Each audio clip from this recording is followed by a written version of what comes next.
There is a ton of baggage surrounding the British monarchy, and it has a lot of people asking questions about its future. You know, should it continue? Should they make Ted Lasso the Queen? You know, he might surprise you. Should British taxpayers have to continue funding the royal family, or should they just privatize it? The Crypto.com King of England. Either way, it's going to take a lot of work to shape the monarchy into something that everyone can get behind. But based on his first week in power, it looks like King Charles isn't the guy to do it. We begin with King Charles and his problems with pens. His reign to this point has been marked by pen problems. The latest was in Northern Ireland, where he wrote the wrong date on a document and then the pen started leaking. Oh, God, I hate this. It's going everywhere.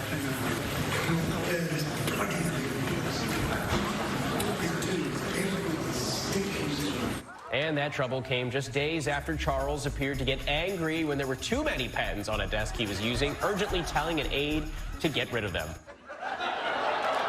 Wait, I'm sorry. What the hell was that? Did you see that thing he did? He's also the ruler of an animal kingdom. And by the way, I love how Charles says the pens leak on him all the time. You see the way he was this bloody thing. You're literally the King of England, dude. If you don't like the pens, get different pens. I'm not an expert in the monarchy, but I'm pretty sure the hierarchy doesn't go Prince William, King Charles, and then the guy who buys the pens. I don't think that's how it goes. Just get a new pen. I will say, though, I feel kind of bad for him. I do. Because in the old days, the king would have never had these issues. You know, there'd be no leaking pens. You know, also, the king would never get corrected after writing the wrong date. That just would have been the new date. Yeah. The king would just be like, Valentine's Day is the 15th, right? Be like, oh, yes, of course, my lord, of course, my lord. Cancel your dinner, everybody. I don't care if you are going to propose. Just cancel it, Percy, cancel it. Now, look, maybe King Charles is just stressed out right now. Maybe that's why this is happening. Because becoming king is a lot of pressure. I mean, there's like 15 different forks to memorize, and you have to sleep with that crown on. That's not comfortable. But if you paid attention to King Charles back during his prince days, you would know that this is pretty much how he's always been. The Prince of Wales has grown up in such a privileged lifestyle that he doesn't have mechanics to choose for himself anymore. Everything is done for him. His pajamas are pressed every morning. His shoelaces are pressed flat with an iron. The water temperature has to be just tepid and only half full.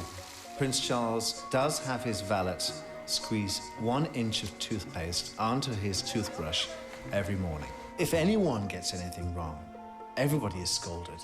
On one occasion, he rang me from his library and he said, "Oh, Paul, a letter from the Queen seems to have fallen into my waste paper bin. Would you pick it out?" The waste paper bin was there. He was sat there. I had to bend down into the paper bin and pick out the letter, put it back on his desk. Will that be all, Your Royal Highness? Yo, what? This guy had to bend down and pick something up for Charles. For him. Like, when I was a kid, I thought kings had to pull swords out of stones. This dude can barely pull his dick out of his own pants. Percy, I need assistance.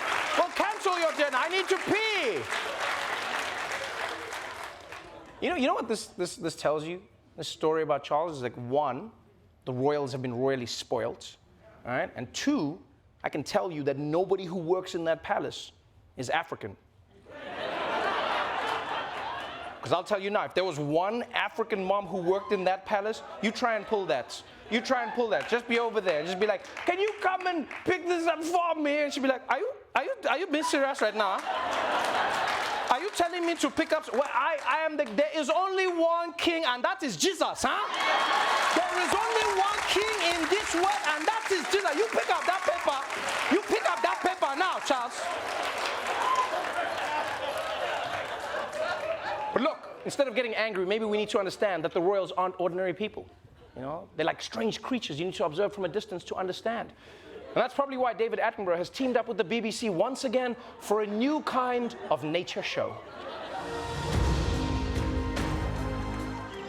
Here we have a rare sighting of a silver-haired Charles, who has just been made leader of his island kingdom. He is the Alpha now, and he is not afraid to display his dominance.